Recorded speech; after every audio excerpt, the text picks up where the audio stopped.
pelanggan misterius di warung tepi jalan. Suasana sore itu tenang, angin sepoi-sepoi mengalir lembut melalui celah-celah jendela kayu yang setengah terbuka. Warung kopi kecil milik Edi, seorang pria parubaya, berdiri di pinggir jalan raya yang menghubungkan dua desa. Di sekeliling warung, pepohonan rimbun dan ladang-ladang terbuka menyambut siapa saja yang melewati jalan tersebut. Disinilah Edi menghabiskan sebagian besar waktunya, melayani pelanggan yang datang dan menikmati teh atau kopi sambil bercakap-cakap.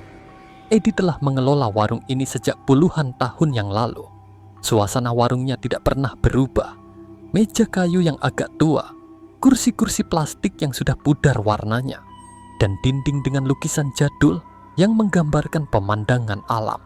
Begitu banyak orang yang datang, dari anak-anak muda yang hendak pulang dari sekolah, hingga para pekerja yang mampir untuk beristirahat sejenak.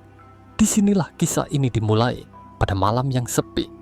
Edi baru saja menutup warungnya, sebuah rutinitas yang sudah dilakukannya setiap hari. Ia mengelap meja dan menata kembali peralatan yang berserakan setelah beberapa pelanggan meninggalkan warung. Namun, ada satu hal yang terasa berbeda malam itu. Saat Edi berjalan menuju pintu, dia mendengar suara langkah kaki mendekat dari jalan. Ia mendongak, berpikir mungkin ada seseorang yang ingin mampir, tapi tak ada mobil atau motor yang terlihat. Hanya ada sepeda motor tua yang diparkir beberapa meter dari warungnya. Langkah kaki itu semakin jelas terdengar, seperti suara seseorang yang melangkah dengan hati-hati, seakan tidak ingin terdengar. Edi mengernyitkan dahi dan kembali melanjutkan pekerjaannya. Tapi saat ia hendak menutup pintu, suara langkah itu berhenti tepat di depan warung. Edi merasa aneh, tapi tak terlalu memikirkannya, hingga ia mendengar suara itu lagi. Suara orang yang menggaruk pintu dari luar. "Dibuka, Pak Edi," terdengar suara serak dari luar, membuat bulu kuduknya berdiri. Suara itu terdengar asing. Edi tahu hampir semua orang di desa ini, jadi suara itu jelas bukan suara orang yang biasa mampir ke warungnya. Dengan hati-hati, Edi membuka pintu. Seorang pria parubaya berdiri di depan warung. Ia mengenakan jaket usang dan topi lusuh yang menutupi wajahnya. Matanya yang lelah menatap Edi dengan tajam. "Maaf, bisa saya duduk sebentar? Hanya untuk minum kopi," katanya. Suaranya serak dan dalam, seperti telah lama tidak berbicara. Edi mengangguk dan mempersilahkan pria itu masuk. Dia merasa sedikit ragu, tapi tidak ada alasan untuk menolak. Lagi pula, tidak ada yang salah dengan menawarkan secangkir kopi kepada orang yang sepertinya kelelahan. Pria itu duduk di sudut warung yang paling gelap. Edi menyiapkan secangkir kopi hitam, lalu membawanya ke meja pria tersebut. "Terima kasih," kata pria itu dengan suara pelan, tanpa pernah menatap Edi. Hanya tangannya yang bergerak meraih cangkir. Saat Edi kembali ke belakang, suara pria itu terdengar begitu pelan namun jelas. "Pernah dengar cerita tentang warung ini, Pak?" Edi berhenti sejenak, lalu membalikkan badan. "Cerita apa?" Pria itu tersenyum tipis, tapi senyumnya terasa aneh. "Tentang orang-orang yang datang ke sini dan tidak pernah pulang." Edi tertawa kecil, berpikir pria itu hanya bercanda. Itu hanya mitos. Orang yang datang ke sini hanya ingin melepas lelah. Pria itu terdiam beberapa saat, lalu menundukkan kepala. "Tidak semuanya hanya mitos, Pak. Hati-hati dengan siapa yang mampir ke sini." Suasana menjadi hening. Edi merasa ada sesuatu yang tak beres dengan pria itu. Sebelum sempat bertanya lebih lanjut, pria itu berdiri dan berbalik pergi. Langkah kakinya terdengar berat, seperti tidak menyentuh tanah. Edi memandangi pria itu dengan rasa penasaran, namun ia tidak bisa mencegah pria itu pergi begitu saja. Saat pintu warung tertutup, ia mendengar suara langkah kaki yang semakin menjauh. Saat Edi menutup pintu dan berbalik, ia melihat ada sesuatu yang aneh. Di meja tempat pria itu duduk, terdapat jejak kaki yang basah. Tetapi di luar, tak ada jejak kaki yang tertinggal di tanah. Semua jalanan di sekitar warung terlihat kering. Perasaan aneh mulai menyelimutinya. Apa yang baru saja terjadi? Siapakah pria itu? Dan kenapa jejak kaki itu bisa muncul begitu saja tanpa ada orang yang melangkah di luar? Edi merasa ada yang tidak beres. Sebuah perasaan yang tak bisa dijelaskan yang mulai merayapi pikirannya. Dan itulah yang akhirnya membawa ketegangan pada malam itu.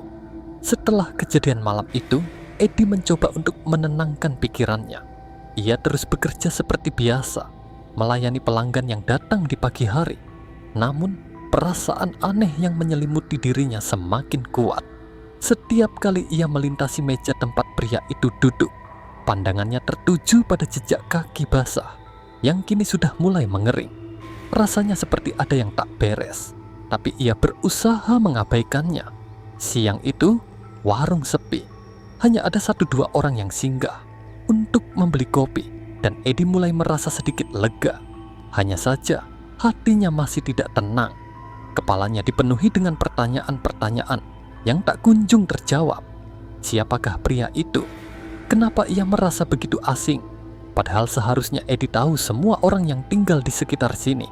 Tiba-tiba, Edi teringat cerita-cerita yang sering didengarnya dari para pelanggan lama. Cerita tentang warung tua ini yang sudah berdiri lebih dari 50 tahun.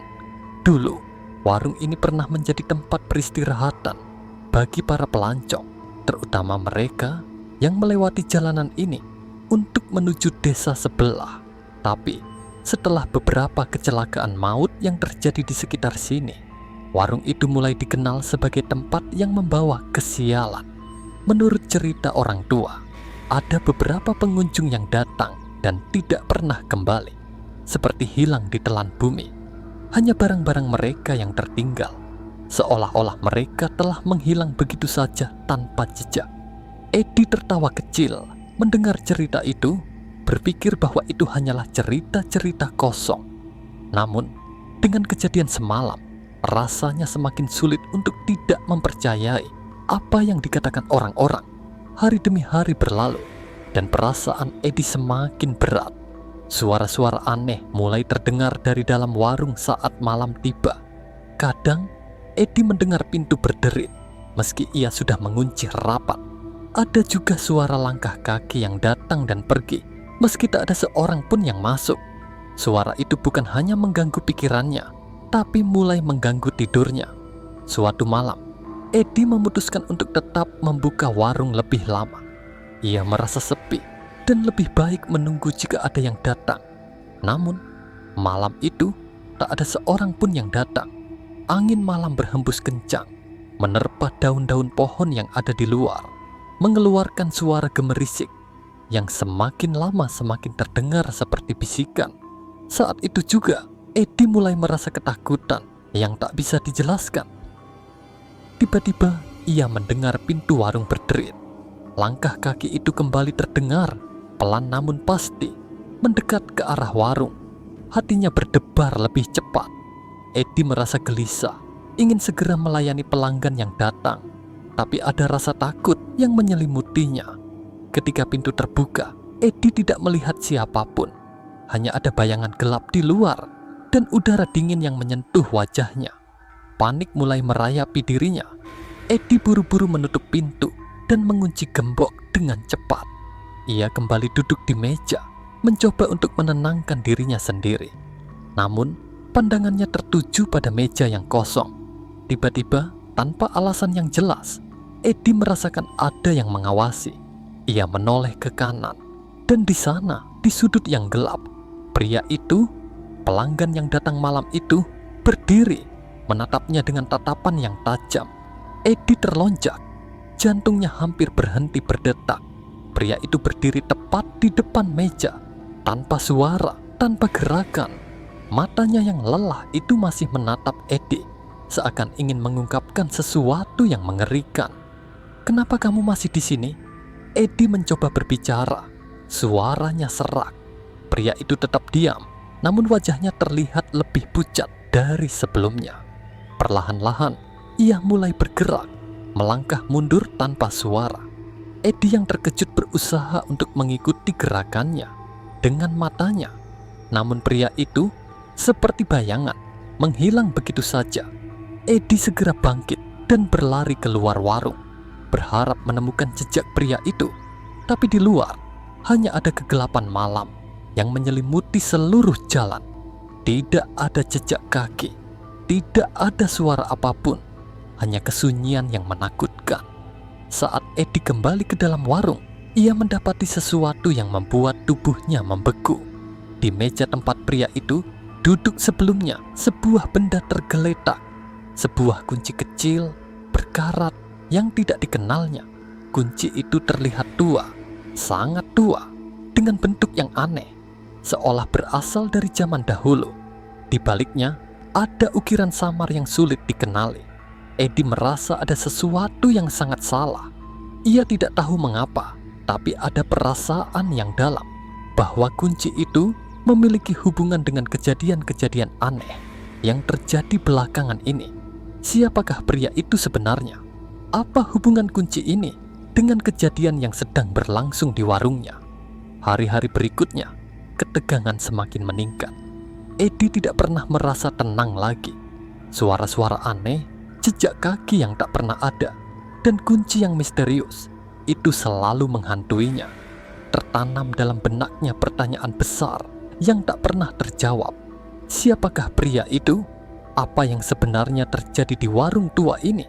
Dan mengapa ia merasa seperti sedang dikejar oleh sesuatu yang tidak bisa dijelaskan? Edi tidak bisa lagi tidur dengan tenang. Hari-hari berlalu dan suara-suara aneh yang mulai terdengar sejak malam pertama semakin sering terjadi. Ia tidak bisa melupakan kunci kecil yang ia temukan di meja tempat pria itu duduk. Sejak saat itu, perasaan takut mulai menyelimuti dirinya. Kunci itu seolah memiliki kekuatan misterius yang mengikatnya dengan sesuatu yang tidak bisa ia pahami. Setiap kali Edi melihat kunci itu, ia merasakan ketegangan yang luar biasa. Rasa ingin tahu mendorongnya untuk mencari tahu lebih banyak. Tapi setiap kali ia mencoba menyelidiki lebih dalam, perasaan takut dan cemas justru semakin kuat. Ia merasa seolah ada sesuatu yang sedang mengamatinya dari balik bayang-bayang. Pagi itu, saat Edi sedang menyapu halaman warung, seorang pelanggan lama datang. Pak Dharma, seorang petani yang sering mampir ke warung Edi untuk sekadar membeli kopi sebelum memulai pekerjaannya di ladang, terlihat datang dengan wajah serius. Edi tidak bisa menahan diri untuk bertanya, "Pak Dharma, saya mau tanya, ada cerita-cerita aneh tentang warung ini ya?" Tanya Edi sambil mengamati Pak Dharma yang sedang duduk di kursi. Pak Dharma mengerutkan kening dan menatap Edi dengan mata yang agak bingung. "Cerita aneh? Ada sih beberapa cerita, tapi itu sudah lama sekali. Kenapa kamu tanya begitu?" Edi menatap ke meja tempat pria misterius itu duduk malam itu. "Saya merasa ada yang tidak beres, Pak. Sejak ada orang yang datang kemarin malam, saya merasa ada sesuatu yang aneh di sini." Pak Dharma terdiam sejenak. Ia menatap Edi dengan pandangan serius. "Dengar Edi, warung ini memang punya cerita lama. Dulu ada seorang pria yang sering datang ke sini. Dia seorang pedagang, selalu lewat jalan ini. Tapi suatu malam, dia menghilang begitu saja. Tak ada yang tahu kemana dia pergi. Hanya barang-barangnya yang tertinggal di meja sini." Edi menahan napasnya. "Tapi, bagaimana dengan pria yang datang kemarin malam? Apa dia orang yang sama?" Pak Dharma menggelengkan kepalanya. "Tidak tahu, tapi setiap orang yang datang ke sini dan memiliki hubungan dengan kejadian-kejadian aneh ini selalu meninggalkan sesuatu. Kadang benda, kadang kunci seperti itu." Edi terdiam. Kunci. Ia mengingat kembali benda kecil yang ia temukan di meja itu. Kunci berkarat dengan ukiran samar di baliknya. "Pak, kunci ini," ujar Edi, mengeluarkan kunci yang telah ia simpan selama ini. "Apa ini?" Pak Dharma memandangi kunci itu dengan ekspresi wajah yang semakin serius. Itu kunci lama. Kunci yang dulu milik orang yang hilang. Kunci untuk pintu yang tak boleh dibuka." Edi merasa tubuhnya menggigil mendengar kata-kata Pak Dharma. Pintu yang tak boleh dibuka. Ulangnya merasa bingung. Pak Dharma mengangguk pelan. Iya, dulu ada sebuah rumah tua di ujung jalan. Rumah itu kosong, dan konon pintu belakangnya selalu terkunci. Banyak orang yang mencoba membuka pintu itu, tapi tidak ada yang berhasil. Beberapa orang yang mencoba tak pernah kembali lagi. Mereka menghilang begitu saja. Edi mulai merasakan ketegangan yang semakin memuncak. Tapi kenapa harus ada kunci itu di sini? Apa hubungannya dengan warung ini? Pak Dharma menatap Edi dengan tatapan penuh arti. Dulu, orang-orang yang datang ke sini, kadang mereka membawa sesuatu yang tak bisa dijelaskan. Sebuah tanda atau benda yang muncul begitu saja. Kunci itu adalah salah satunya. Kalau kamu terus mengganggu atau mencoba mencari tahu, kamu akan mendapatkan jawaban yang tidak kamu inginkan. Edi merasa gelisah. Ia tidak tahu harus berkata apa lagi. Perasaan takut dan penasaran bergumul dalam dirinya. Kunci itu, pria misterius itu, dan cerita yang baru saja ia dengar, semuanya semakin membingungkannya. Tapi, ia merasa ada satu hal yang harus ia lakukan. Mencari tahu lebih lanjut tentang rumah tua yang disebutkan oleh Pak Dharma. Hari itu juga, Edi memutuskan untuk pergi ke ujung jalan yang disebutkan Pak Dharma. Jalan setapak yang menuju rumah tua itu terlihat sepi dan suram. Tanaman liar tumbuh subur di sekitar rumah, dan kayu-kayu rumah tua itu tampak rapuh. Tidak ada suara apapun selain desiran angin yang merambat di antara pepohonan. Ketika Edi sampai di depan pintu belakang rumah, ia berhenti sejenak. Di sana, seperti yang diceritakan Pak Dharma, pintu itu terkunci rapat. Tidak ada yang bisa membukanya. Tak ada yang tahu apa yang ada di baliknya. Namun, kunci yang Edi pegang kini terasa lebih berat di tangannya. Ia merasa bahwa inilah saatnya. Dengan perasaan campur aduk antara takut dan penasaran, Edi mencoba memasukkan kunci itu ke dalam lubang kunci pintu belakang. Perlahan, kunci itu masuk. Suara klik yang lembut terdengar, dan pintu itu terbuka. Saat pintu terbuka, udara dingin langsung menyapu wajahnya. Di dalam rumah itu hanya ada kegelapan. Namun, dari balik kegelapan, ia bisa mendengar suara sesuatu yang bergerak, seperti desahan berat yang datang dari dalam. Suara itu semakin lama semakin jelas, semakin dekat. Edi merasa ada yang mengawasinya. Ia berbalik dan berlari keluar dari rumah tua itu. Tapi, sebelum ia sempat menutup pintu, sebuah bayangan gelap muncul di balik jendela rumah, menatapnya dengan mata yang tajam dan penuh kebencian. Edi berlari tanpa menoleh lagi. Ia tahu sesuatu yang lebih buruk dari yang ia bayangkan telah dimulai. Edi tidak bisa tidur setelah kejadian di rumah tua itu. Malam itu terasa panjang sekali. Jantungnya terus berdetak kencang, dan setiap kali ia memejamkan mata, bayangan gelap itu muncul kembali, menatapnya dengan tatapan yang penuh kebencian. Semakin ia berusaha mengabaikannya, semakin jelas gambaran itu di benaknya. Bayangan di balik jendela rumah tua itu misterius dan menakutkan. Pagi harinya, Edi merasa seolah-olah ada yang mengikuti dirinya. Ia melangkah lebih cepat dari biasanya, berusaha untuk melupakan apa yang terjadi malam itu. Tetapi setiap kali ia menoleh, seakan ada seseorang yang berdiri di balik pohon atau di antara deretan warung yang ada di sepanjang jalan. Ia berusaha mengusir perasaan itu, namun rasa cemas dan ketakutan semakin menumpuk di dalam hatinya. Saat kembali ke warung, suasana terasa lebih sunyi dari biasanya. Angin pagi yang seharusnya menyegarkan malah terasa dingin, dan daun-daun yang berguguran terdengar seperti bisikan. Edi memasuki warung, merasakan udara yang semakin mencekam. Ia melihat kunci yang ia temukan tadi malam masih tergeletak di meja.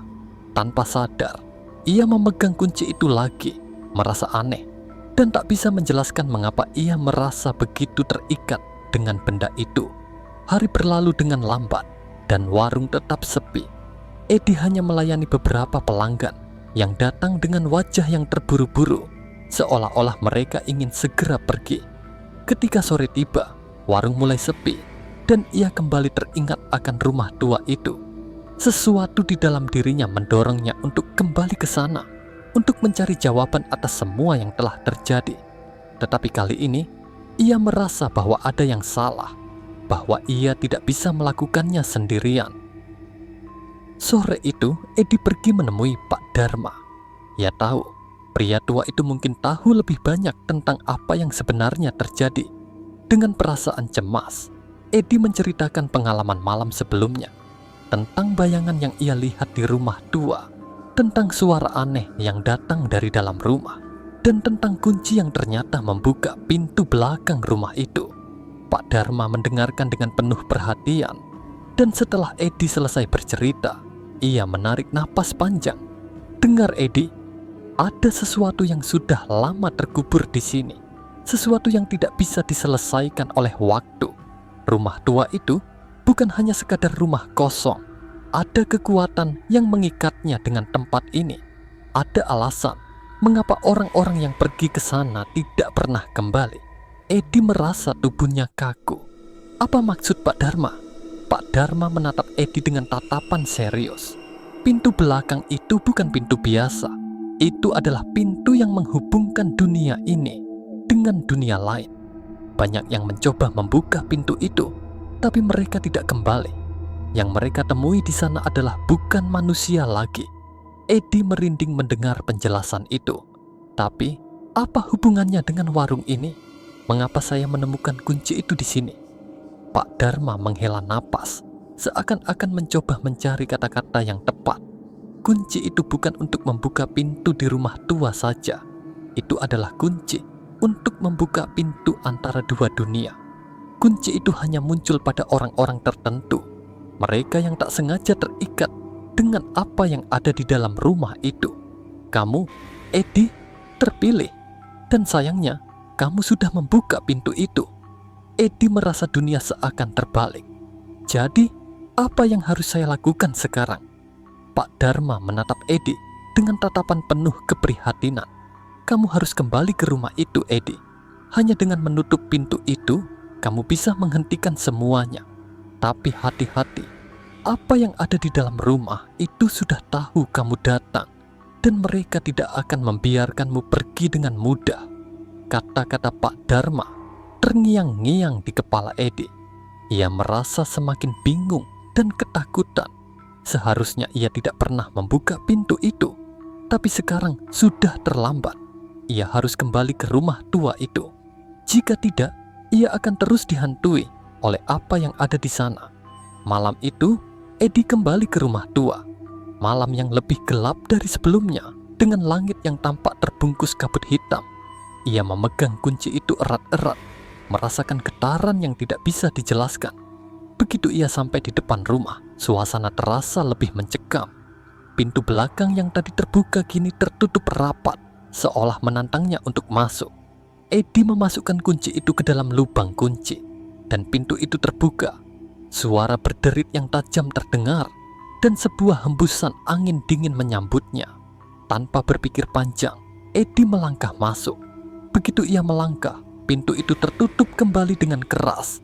Dan seketika itu juga, suara-suara aneh mulai terdengar.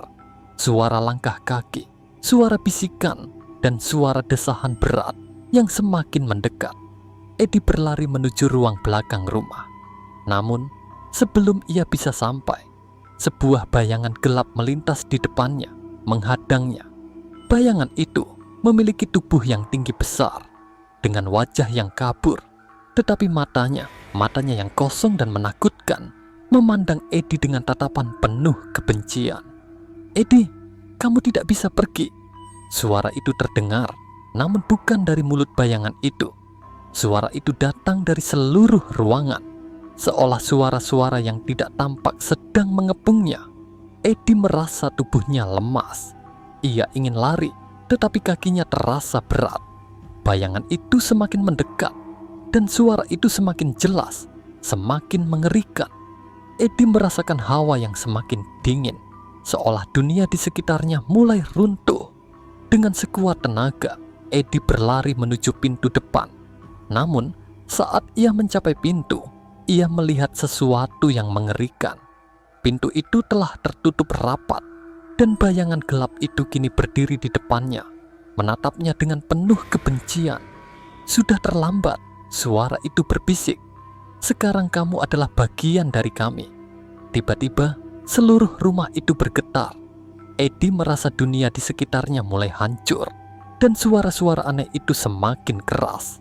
Sebelum ia tahu apa yang terjadi, tubuhnya terlempar ke belakang, dan kesadaran terakhir yang ia miliki adalah suara tawa yang mengerikan, yang seakan datang dari kedalaman yang tak terduga.